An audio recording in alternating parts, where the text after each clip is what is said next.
Good people, man. What's up? What's good? I'm blessed to be your host, Caleb Smith. Man, today's guest, he's back for a second time.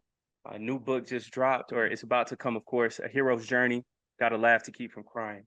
Dot, man, talk to me about this book, this overall, creative process, because everybody sees you from Urban X, giving us game, dropping gems. But, one line, of course, the greater the pain, harder the laughter. And hearing those words, seeing that as well, I thought about you because I'm like, man, Dot is always cracking jokes.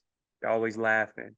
Everybody loves that. But then sometimes, that person that lightens the room each time sometimes has like the darkest traumas. So what inspired this whole creative process of the book? That's a great observation. Mainly because there's so much trauma that has been in my life for such a very long time, and Hmm. so laughter becomes that cure from a little kid on to shield and just kind of get through your day so much. But my life has been amazing. It's been a lot of ups Hmm. and downs, trials and tribulations. So I felt it was time to compile a story about me, not about hip hop, not about the urban environment and all of this kind of stuff, but a walk through my hero's journey and how Hmm. I got here. But you are absolutely right. We laugh to cover up so much pain, and this is one of those times. Indeed. Dolph being a man, that's 56, I'm 28. So I lived half the life that, you've lived, and I'll be blessed to live an additional 28. What have you learned from having to dig back deep into, writing the book, past life experiences from living 28 twice at the age of 56? It's amazing because the book is broken into two halves, and the Mm-hmm. first 28 years of my life, from childhood trauma, abuse, drug addiction, just bad living conditions, all of those things, to the first time trying to engage a woman and not Mm. understanding any of those principles until the second half, where I took everything that I learned from the first half of life and began to apply it. But it was critical because in 1996, which was the halfway point, that's when I went to at the end of 95, I went to the Million Man March. That was Mm. important because a whole bunch of men came together to discuss men things, and I needed to be around men. You know what I Mm. mean? And so coming into 96 is when I came into consciousness or back into Mm. consciousness. I met Azariah, which led to Bobby Hemmett, Phil Valentine, C. Freeman L., Francis Cresswell. The list goes on of the teachers that came in my life. I lost a cousin to violence, Mm. which was pivotal. And I also met my current wife. We weren't dating yet, but all of these things took place within that time as a testament to a restart and to never give up, because this hero's journey is about what we are learning along the Mm. way. And that's the problem. Young people today want it all at once, and it doesn't work that way. You're going to have to go through some ups, some downs. Look at your favorite hero. There's always some Right. adversary. They look like they're down and out, and then they figure out and they triumphant in the end. And this story is a spoiler alert. In the end, the hero always wins. And you Yes, being the sir. hero of your own journey, it's about the journey, not the Mm. destination. It's truly about the journey. So when I sit on a podcast and I'm telling all of these wild stories, all of them true, you go, wow, one person experienced this much. My son Malcolm read the book and he said, Dad, you lived like 4 lives before you even had me. And, Mm. and it made me reflect on so much. And so enjoy the destination, learn, embrace, and grow. Yes, sir. A hero's journey, man. To your point, it's like my generation, I can say this, so many times everybody wants things instantly. Having to work for something or deal with ebbs and flows drives people crazy. How do we start to, especially as Black men, enjoy the process? Enjoy, to your point, having adversaries or ops or, people who don't want to see you win and knowing that that's part of that journey, facing adversity, which you have been well acquainted to. How do we actually enjoy the process and not get so hyper focused on that end result all the time?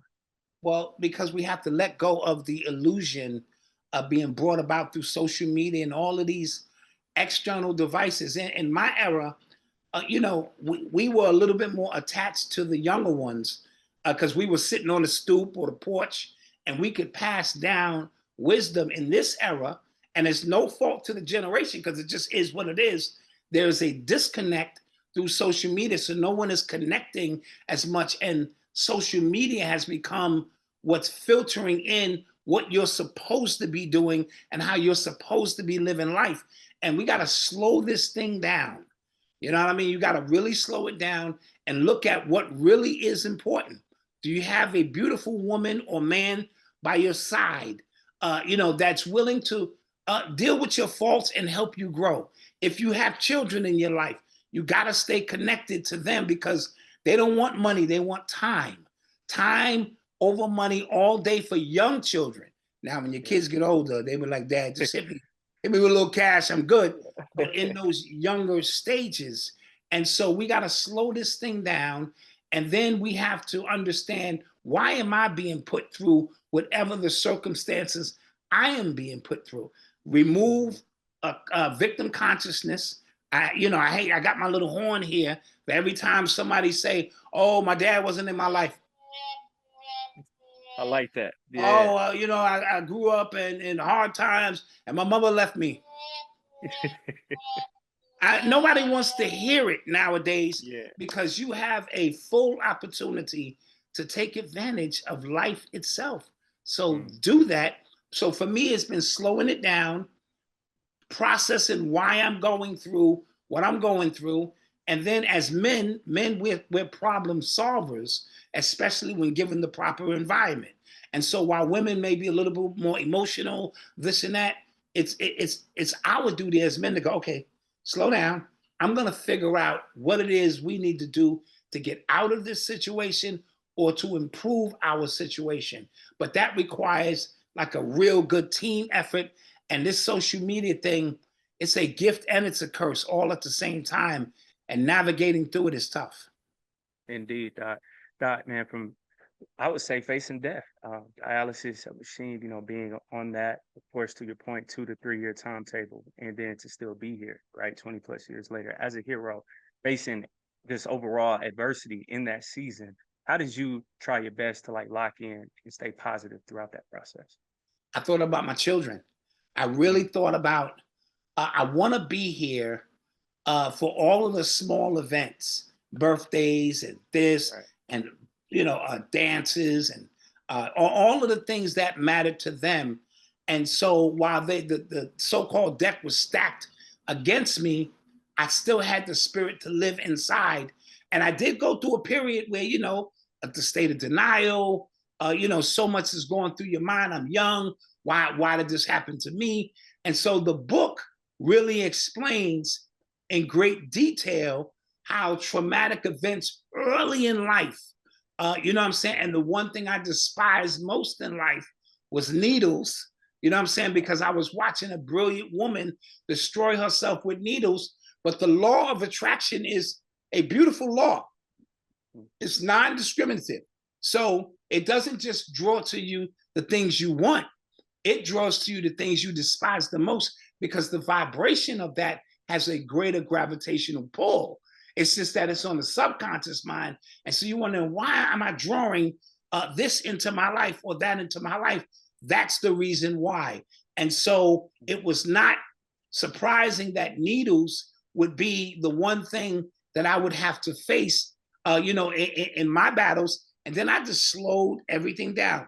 Let me go one day at a time and make it from Monday to Wednesday, Wednesday to Friday. And then I started saying yes to all the things I used to say no to. I just go, nah, I'm not going to make that. I started saying, yes, I will show up to the cookout. Yes, I will apologize to my aunt. Yes, I will hang out with my cousin. Yes, I will take that trip because time became of the essence for me. And so slowing everything down, I swear I could smell the grass once again. I could feel the wind, things that I was taking for granted. There are many times you go to your doctor and they so-called give you 6 months to live, And now you want to cram everything into this 6-month period, and you don't have to wait to do that. That should be your mission from the beginning. So I started saying yes, like the movie Yes Man, but not that extreme. You know what I mean? Mhm. I just started saying yes, and it started opening amazing doors. And then life became meaningful again for me. And here we are 20 years later, over 20 years. Man, I love that, man. Father's Day, it just passed on Sunday, right? And to your point, law of attraction. I think of like so many times as young black men, oh, when I do become a dad, I won't be like how my father was. Mm-hmm. I've seen people end up being just like who their father was. How do we Yes, try to not hate something so much that we then become that very same thing as young black fathers? that's a great question. Thank I didn't hate my father. And the problem is, a lot of us, first of all, you would not be here if your mother and father, for no other reason, got together to do that dance of love or whatever it was. And so you. I became very appreciative of mother and father, regardless of what their circumstances was, because they was young. You know what I mean? Right. And so Yeah. I didn't hold all of these, yo, my dad should have been at my game. Yes. But did you ever delve into the mind of a 15-year-old man? Because my dad was 15. You know what I'm Right. saying? What Wow. responsibilities of 15-year-old man or just learning life. And by the time he figured all of this stuff out, we shifted somewhere else. And so a lot of Mhm. people are carrying guilt and remorse and things for their parents that they shouldn't. Your parents did the best job they can do under most circumstances. And I'm speaking from experience. And so my mother got caught in the heroin era in 1970. I was born in Mhm. 68.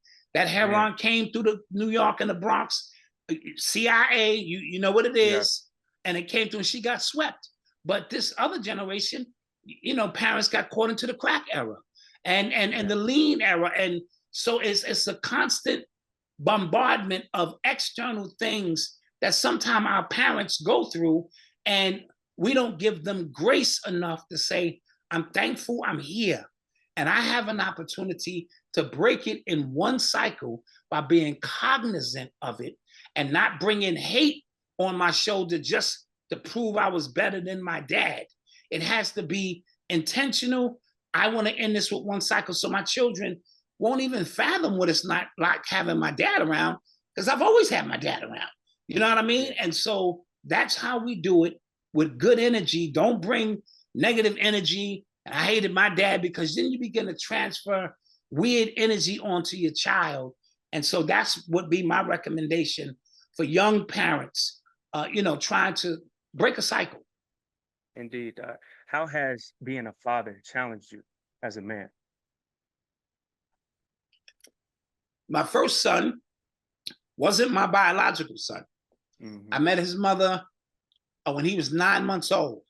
Wow. Of course, he's still my son to this day, Hmm. but he challenged me because children teach you. You have no parenting skills. And so Right. he forced me to step my game up. So I learned a lot about patience.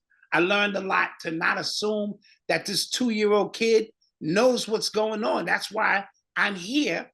I learned to answer really bizarre questions that kids ask.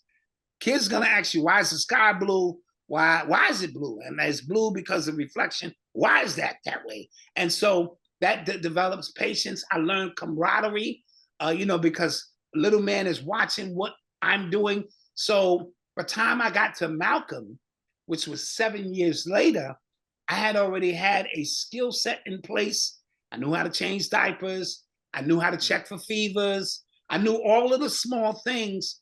And so you get better as you go along. And my two additional children, I became a pro at that point, just understanding all of the nuances.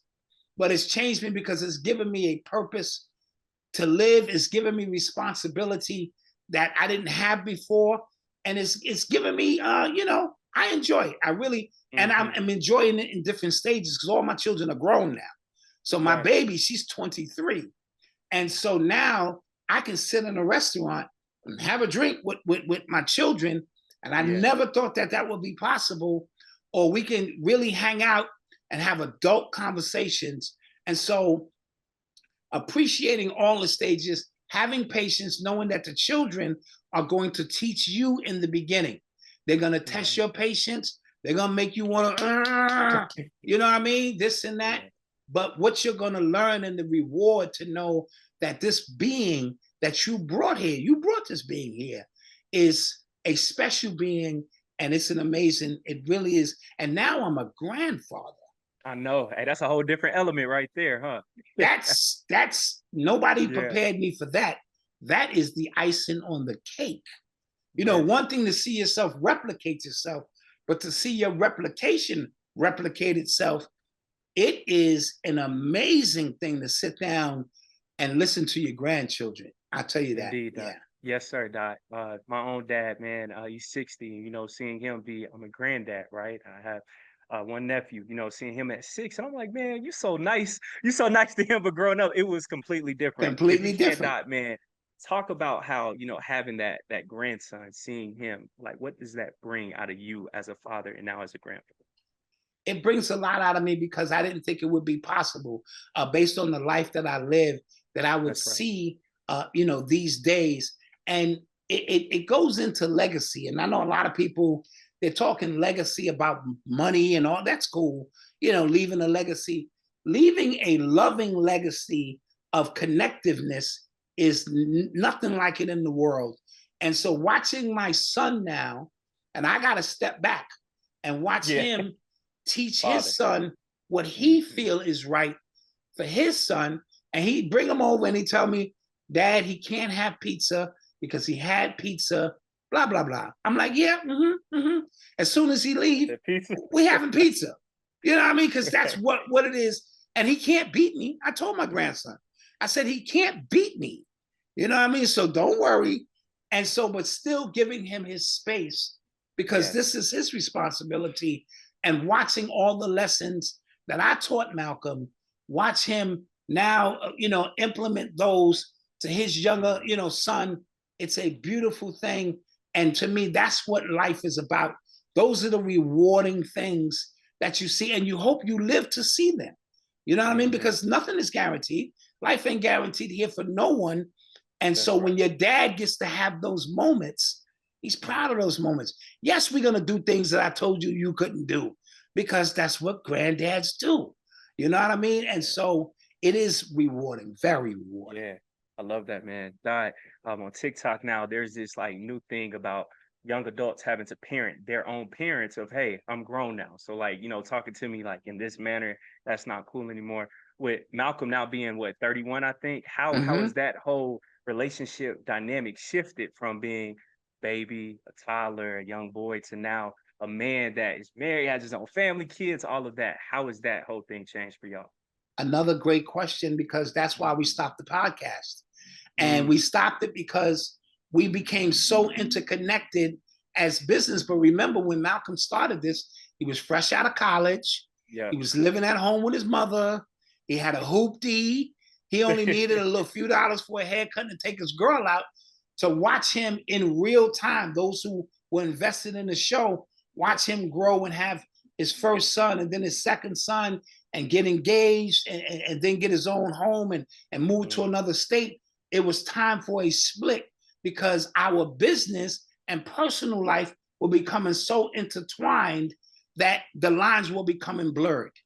And as a yeah. dad, I never want us to be at beef over something that could have been avoided because we Mm, spending too much time together. You know what I mm. mean? And so it came a point where we said, we need to stop this podcast. Now the fans are going crazy because they want the Yeah, hey, show. I need some more. Yeah, I Right. need some more I get it. episodes. And eventually we Yeah, may get back to that, but right. he needs time for him to grow. And I received Indeed. that message that said, Dot, you got to let him grow now. He's 31 years old. Stop trying to Right. micromanage his life. And I just, because I've been on autopilot, I've been doing this since he was 3 years old. We're Yeah. going to do this. And it comes a point where he's like, no, Dad, you can't. When he went to go shop for his engagement ring, I wanted to go with him. And he said, no, you can't come Mm, with me. This is my moment. I have to do this. And I said, you're right.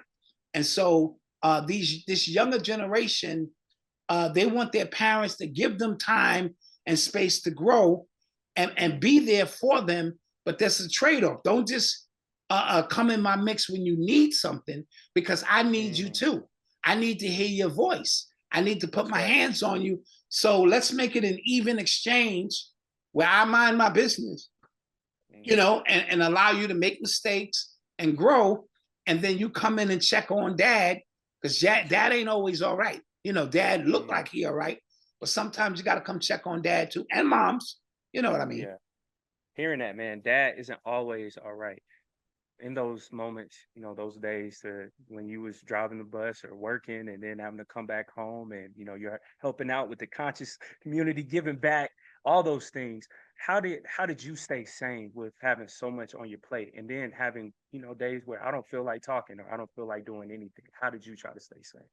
I try to stay sane because for dads, we don't really have time to get sick or be down. We would like to, and we wait to the very last minute to go to the doctor or this and that. And it's not because we're afraid of doctors. We just know that the information we hear is not going to stop us from providing. You know, I was providing for 2 households at one point because me and Malcolm's moms had separated. So I still had my responsibilities there, which I'm never going to, you know, abandon. And then I had my new life, and I could sense myself getting sick, and I just kept ignoring it because who has time to be sick? And that represents so many dads in this world who sacrifice so much. So I put up a piece about Father's Day. Every day I put up a blurb. It was like a 2-minute piece. And one of them was like a dad in sweatpants and dad hats. We don't have time to go buy stuff the way we used to. So when you see us in our sweatshirt and dad hat, it's because we made sure everybody else was good before we even thought about ourselves. So when we sit down to watch the game or this and that, don't bother us, because it's been a long journey and long period. And so the conscious community, it kept me alive spiritually. You know what I'm saying? And I needed to spiritually have something to go after and be after. And so service to others, I'm Virgo, and that's what we do. So service to others became very important to keep that alive, because I needed something to do. And then as I got really sick, you know, I kind of condensed my energy into the most important things. So I had to let the conscious community go. You know what I mean? I had to let certain things go because my health and energy became, you know, priority. And so as a result, when I needed time to just rest, my family gave it to me. When I needed grace for other things, my family gave it to me. And that ties into the support of, if you're going through anything life altering in terms of health or whatever, that your family be there to provide that support, because the number one killer of Black men and Black people in general is stress. Us taking on more stress than we can. And if we don't explode, meaning we implode. And the implode, the result of the imploding is this book. Okay? Gotta laugh to keep from crying. I didn't start living until I thought I was dying. You know what I mean? And so, yes, interesting. I didn't start living until I thought I was dying, right? God, why is it so that every single time, you know, whether we see it in movies, stories, where a person sees the light, now all of a sudden, and they want to travel the world, they want to do everything on the bucket list, but it's like, yo, the ancestors gave you all these previous days that you didn't maximize upon. Why is it always like that, to where once I know, dang, I might die, I'm trying to live now? It's very crazy. I wish I had the answer, because I could deliver that to people to let them know every single day is a beautiful day. And whatever's on your list, go for it, because tomorrow is not guaranteed. It's something about the finite aspect of, the doctor said, listen, you have this and you have 6 months. Now, you could turn that 6 months into 6 years, 5 years, because no one truly knows when it's going to be. But it's amazing how, when the hourglass of your life seems to be coming to an end, you want to thrust in and do all of these fantastic things. I said this and I said it in the book, and I don't want people to take it or misconstrue my words. In some ways, kidney failure was the best thing that happened to me. And that's because I stopped taking anything for granted. The last 20 years, I put 3 kids through college, put out 3 books, dropped 2 albums, toured the world, married the woman I wanted to marry, purchased a home, all of that within the last 20 years. I wrote Hip Hop Decoded on what I thought was going to be my deathbed. All right. And so in that 20 years, life just opened up and became amazing. However, had I took that approach earlier in life, I still would have achieved all of these things, but with greater health. You know what I mean? And so do not wait until some doctor puts a timeline on your existence. First of all, that's crazy, but that's their expert opinion. And just every single day you wake up, you got to live it to the fullest, and you'll be surprised of the results that come out of that. Because other than that, I'm 56. I would have just retired from transit last year.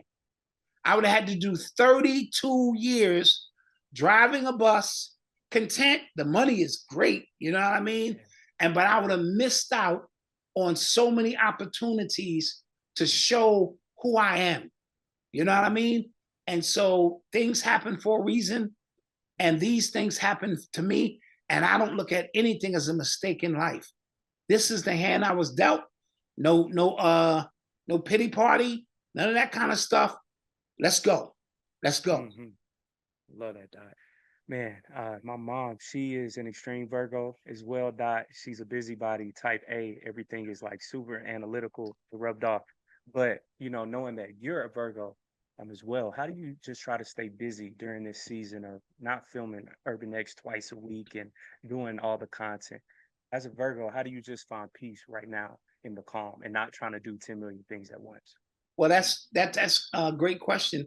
The book came about because of the extra time that I now had.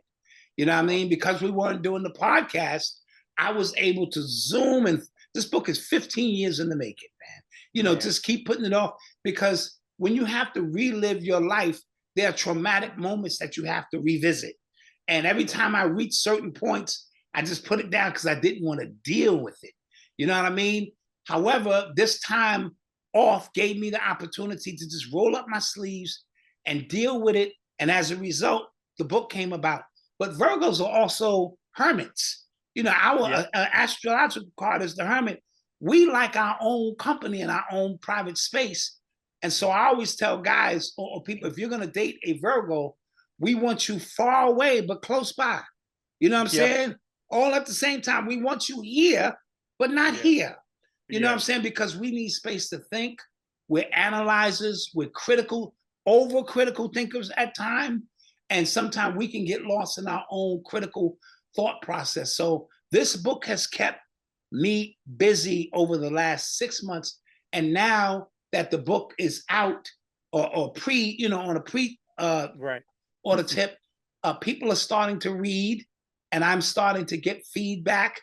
And we're going to move into that phase so that, I can help people through these, trying times that they're going through, because that's what I'm here for. Yes, sir. Doc, as Black men, man, we deal with so much trauma that's like unaddressed that we never talk about.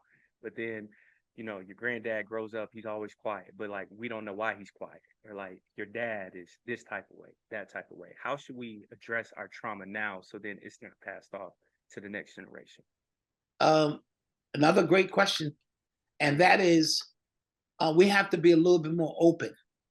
We have to be a little bit more. See, we've been conditioned to not say certain things or talk about certain things.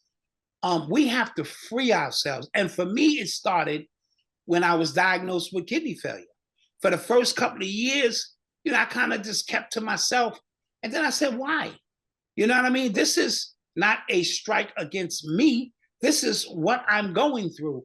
And so I put out an album in 2011 called Walk With Me. And on that album, I started giving up my life, and it was so liberating and freeing. You know what I mean? And that I kind of, and then when people, other people who were going through something similar, started hitting me in the DMs and saying, thank you. I needed to hear that, or I needed to know I wasn't alone, because we as men, we put on these shields of armor and we try to be everything we are. And in the book, I speak about Black Dot being a superhero. But Dwayne, in order for me to cure, my ills, I had to go back to Dwayne. So that's why I started having people address me as Dwayne.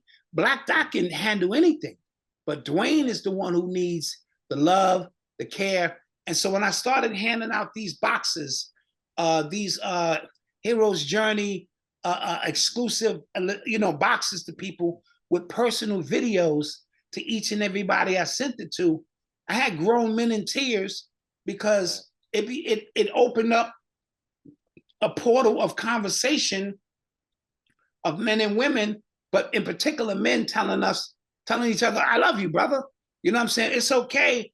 I love you. I know you going through some things too. And let's put this on the table. And that's how I think we break the cycle from our grandfathers and fathers. These platforms we have are not meant for goofy stuff. It's a place for it, but if you have an outlet and a platform for men to come on and be honest and open, we need it, because men are the one who are holding a lot of trauma in, Right. a lot of trauma. Yeah. Nah, man, that's facts, Dot. Seeing you as a father, right? I'm like, Dot, it's like a Swiss Army knife, right? Marcus is older, but then you got Malcolm, right? 31, and you had to raise him like in his own way. But then Eli, right? I see that. I'm like, Yes, man, having a son with cerebral palsy, I had friends, who have it in college, and man, just seeing how like independent they were and all of that. But then I'm like, I could only imagine as a toddler having to care for that child, love that yes. child. What type of challenges and stress did that place on you as a father during that time? I go through it really in detail in the book. And because it was a trying time, the fact that he almost lost his life and a whole bunch of Mhm. things. But it was one thing my aunt said to me. She said, Eli's going to be okay because his parents are dynamic. And when she said it, it was a vote of confidence I needed. I knew who me and my wife were. And if anybody can get us through it, it was us, because we just have this beautiful outlook on life. And so we created an environment in the home where Eli could grow. We created an environment that allowed him to, become as independent as possible. We created an environment of no pity in our house. So the butt of the jokes could be on him.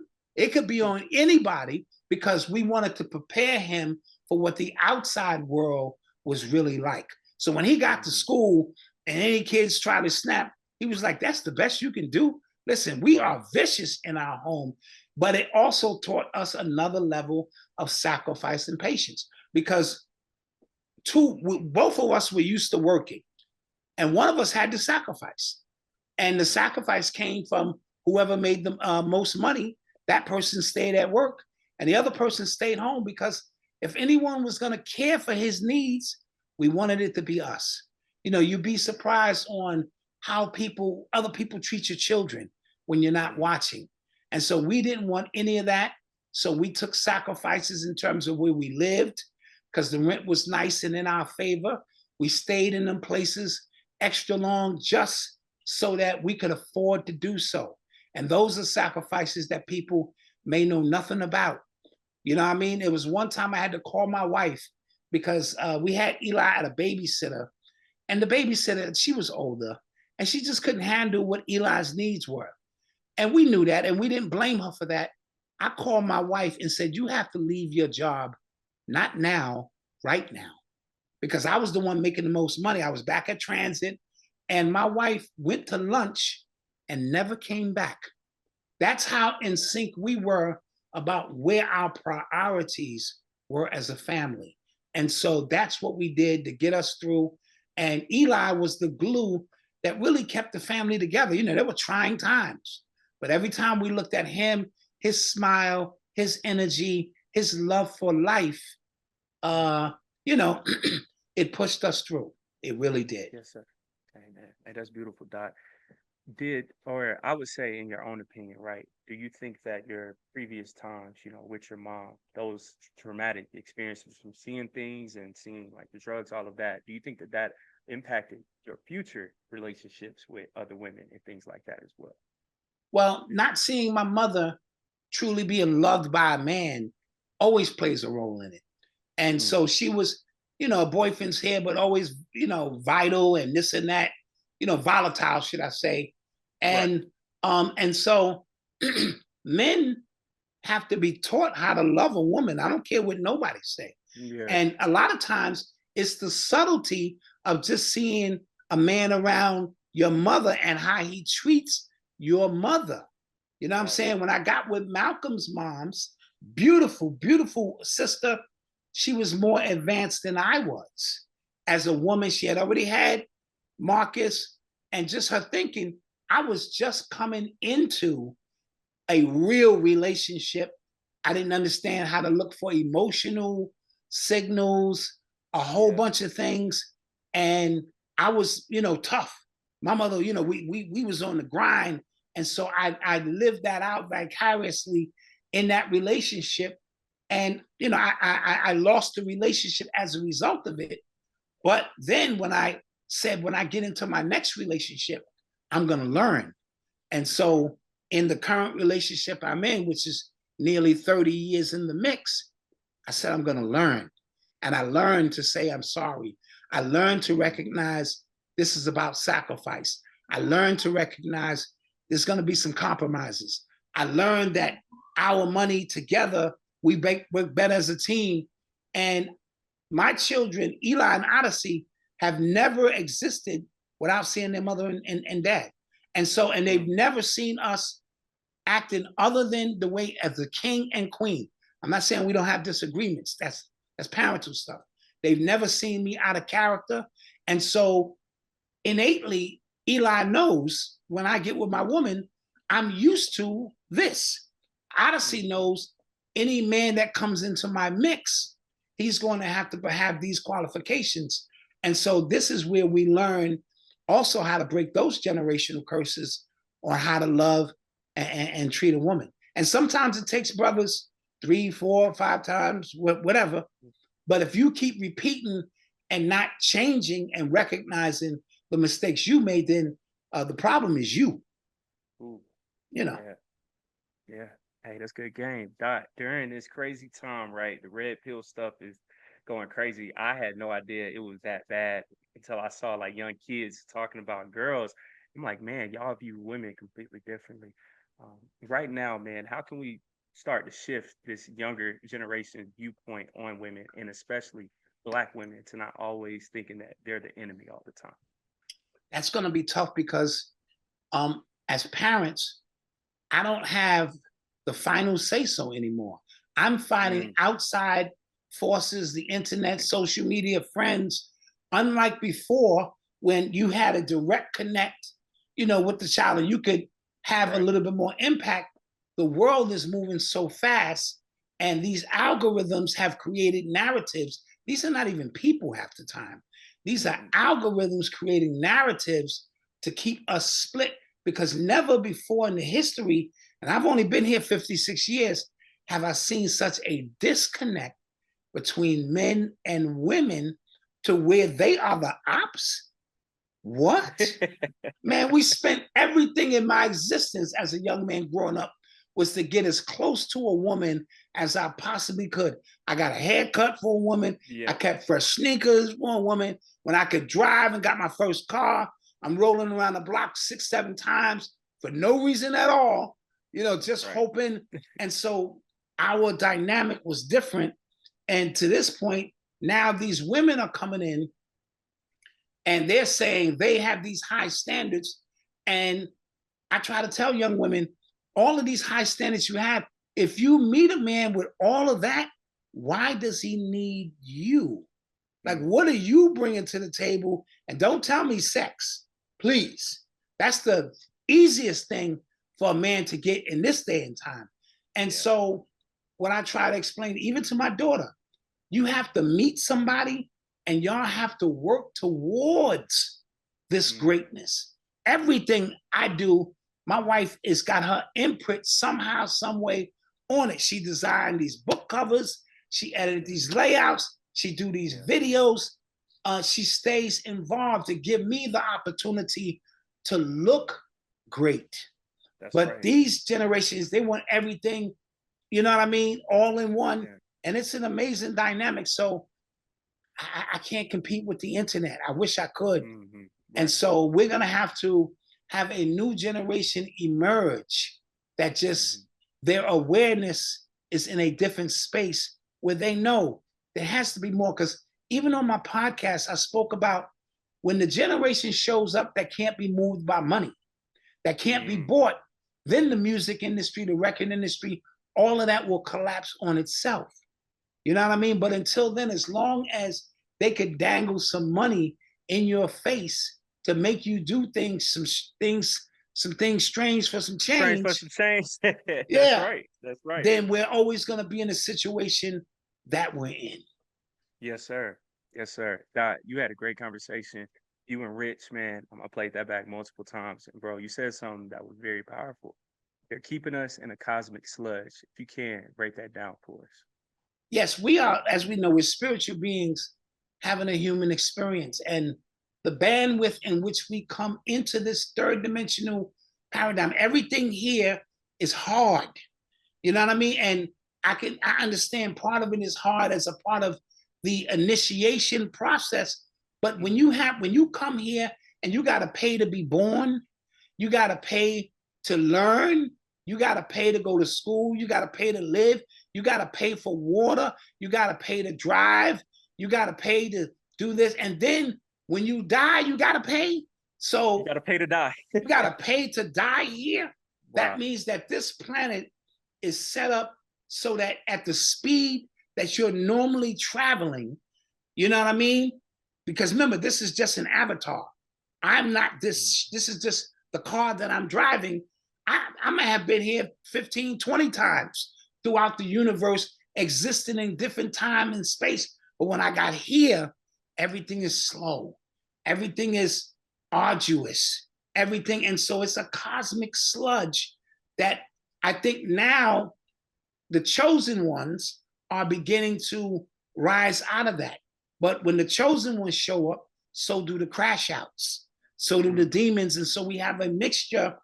Just because you look like me doesn't mean you are like me. Some of these people are just shells of what we think they are. They don't have a soul or a spirit, you know what I mean? And it's manifested in the way they're conducting themselves. So the cosmic sludge is our inability to vibrate at frequencies that are conducive to help us collectively lift the planet, if that makes sense. So all the material stuff, all the fear, all the drama are the things that burden on us and make us heavy. When the monks and those who distance themselves from all of this, the reason they can have these truly enlightened moments is because they're not carrying half the things that we're carrying. We used to just live off the earth. I gotta pay you if I find a spot of land that I can tap into, cut down some trees and build a home. I have to pay you to live on that land when I can tap into the water source, the most resourceful resource on the planet, and I have to pay you. This is a weird place. This is definitely a prison planet in that sense. Hey, that's fact, brother. Doc, from hearing your story, right, with your mom, knowing that she had the highest IQ in the family, I thought about so many other beautiful Black people, right, who are sometimes the smartest artists, our painters. We've seen musicians, right, end up on drugs, right? Why is it so that in our community, especially, that our brightest minds sometimes end up on drugs, and then that can throw off their entire life? That's a great question because in my second book, Urban Culture Decoded, I speak of the use and abuse of drugs, right? And so sometimes we subconsciously know that this is a damn matrix.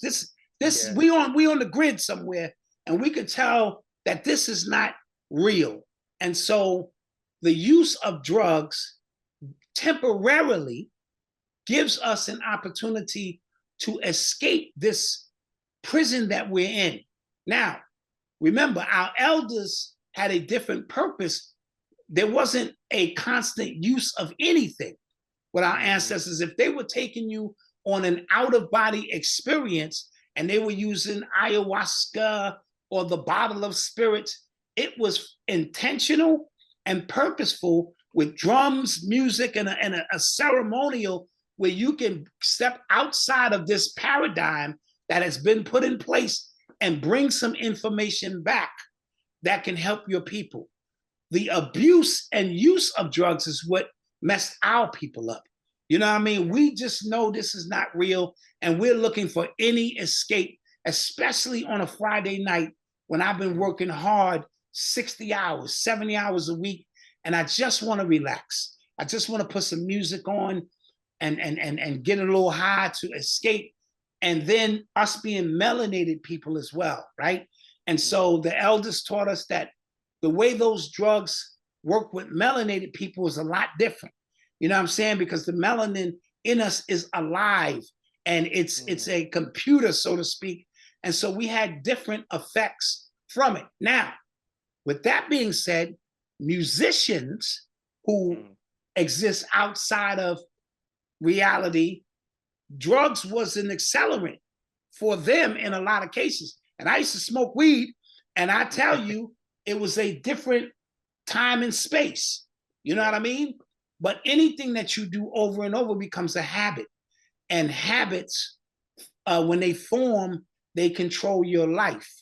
You know, now you want to have great habits, but when you pick up bad habits, and so a lot of these musicians and Coltrane and all of them, you know, they were tapping in so that they could feel, they could be in between spaces when it came to the music, so that the music wasn't so linear. And so in that book, Urban Culture Decoded, I was having very tough conversations. I revised it. It's now going to be called The Great Urban Reset, because it's the best book I've ever written. You know what I mean? But nobody really got a chance to delve into it.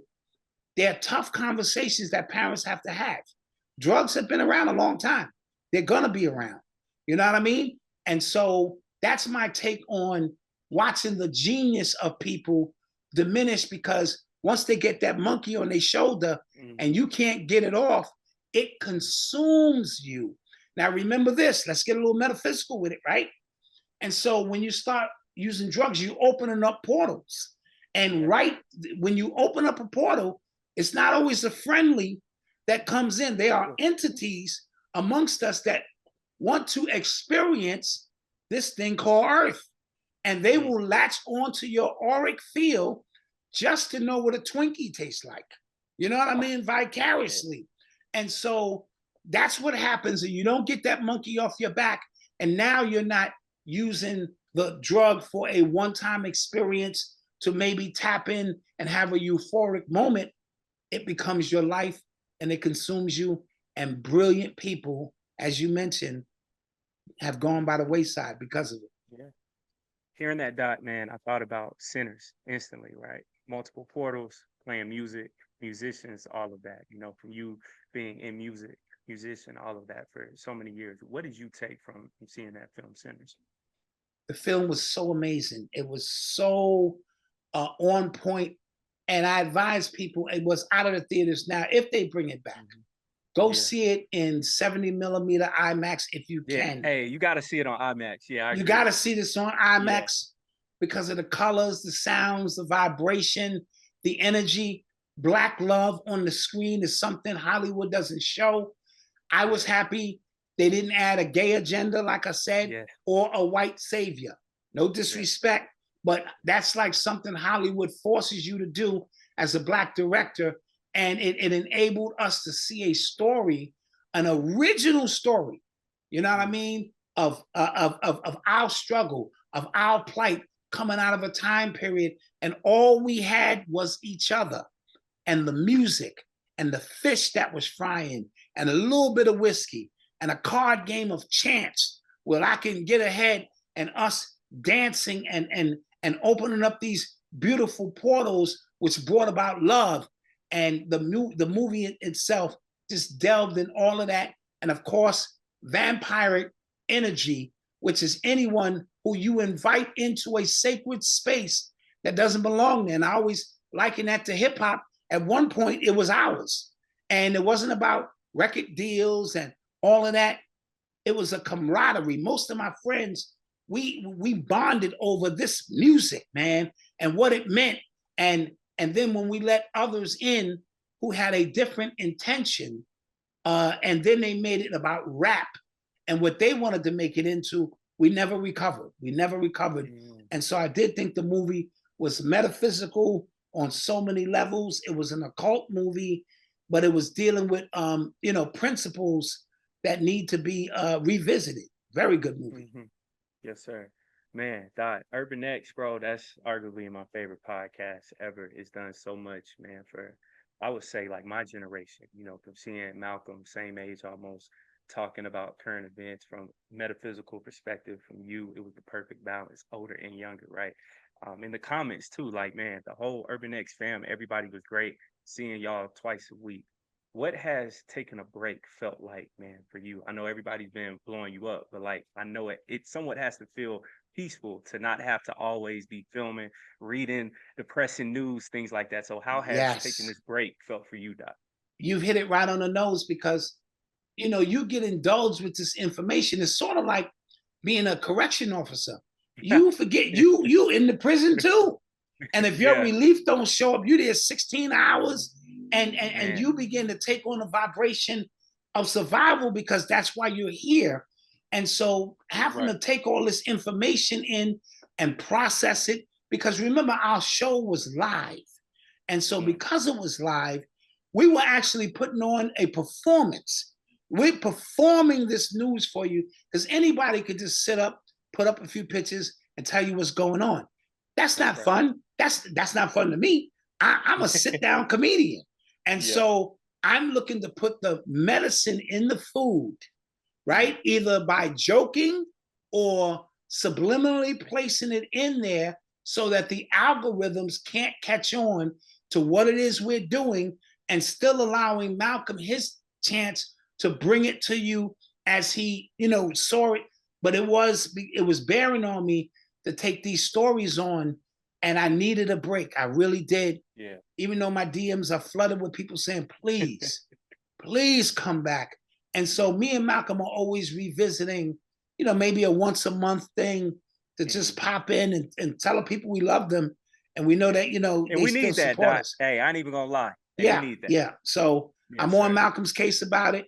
And so Yeah, we will, bring in, because there's a yeah. lot going on. I get it. I get it, Doc. What would you say that you love the most about being a father? What do you love the most about that? I love uh, that I can lead young men and women. I Yeah. love that they're proud of who their dad has become. Mm. I love that we could be like friends as well as still understand there's a hierarchy involved because I'm a 12-year-old kid Yes, all sir. day long until I have to show and prove that I'm a grown man due to responsibilities and things of that nature. I love watching these young people have opportunities that I didn't have to really grow and be all that they want to be. And watching my daughter, she just came back from Colombia. Wow. Last week she was in Jamaica. Hey, she To, outside. Today she just left for Phoenix. Oh wow. Yeah, she And traveling. so, as a 23-year-old with no children, Yeah, no have real fun. responsibilities, she's seeing the world and watching her do Hmm. that. Watching Malcolm tell me, yeah, man, Noble, I just went to his graduation, man, and he's going to kindergarten. It tickles me because it Mm. seems like I'm just at your kindergarten graduation and watching Yeah. my oldest son, Marcus, who's more business oriented. Some of your dad, I just closed on his house. You Mm. know what I'm saying? It looks good. And so knowing that I can be a dad, and Eli is the man, as you Yes, know. sir. So Yeah. he's gonna be the one. Me and him are gonna do a series of interviews about the book. Wow. because he's reading the book and he's the one who stepped up and said, Dad, I want to interview you. So Okay. I'm going to give him the most dynamic interview, other than this one, of course. Yes, sir. You know what I'm saying? Yes, About sir. the entire book. So every 3 chapters, he's going to interview me. We're going to That's fire. pre-record it. And I'm Yeah. going to be giving my life over to my youngest son, who's going to be asking, he already asking tough questions. And Mm, so I'm saying this is great. And yeah. that's a way for me and him to bond. And so Mhm. that's what it's meant. It's been fulfilling. It's given my life purpose. And I've been enjoying every bit of it, man. Every bit of Yes, it. sir. Yeah, I love that, man. Dot, my wife, man, she absolutely loves you. She loves the show. She Give her watches a all shout the out time. for me. Oh, Give her a shout for out. sure, Dot. And man, one thing, brother, I can say that I truly love about you is you embrace that like inner child in you. Like you're always cracking jokes, always having fun. As young black men, how do we embrace that inner child and start to laugh more, joke more, and not always be hard all the time, so serious? Because it's going to be okay. At That's the right. end of the day, it's going to be, you got to laugh to keep from crying. I'm crying. You know what I mean? Yeah. And laughter is a tool, it is energy. And I tell people in the book, if I could just make you laugh for a few minutes, I have maybe taken some of the burden off you for a few minutes. My Mm, shoulders can bear it. My whole spiel sitting next to Malcolm, especially when he was sitting next to me, is to make him laugh at all costs. I don't yes, care sir. how goofy I gotta get with it, and that, and I needed a one man audience. Mm, If me and Eli sitting at the kitchen table and Mama Dot come out and I crack one and Eli start laughing, it's on. Now I pull out the book and I'm gonna go through my whole set because it just brings joy for those few minutes and let you know it's going to be all right. You know what I mean? Don't take on the burden of the world.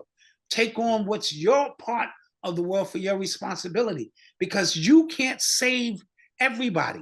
There's even family members you're not going to be able to save. You have to wow. let them go through their series of experiences because they're here on their mission. And you Mm, find your like tribe, in other places in your village of those who are in the same accord, who feel the same, who have the same values about family, who have the same values about marriage. And mm, you build a community like that.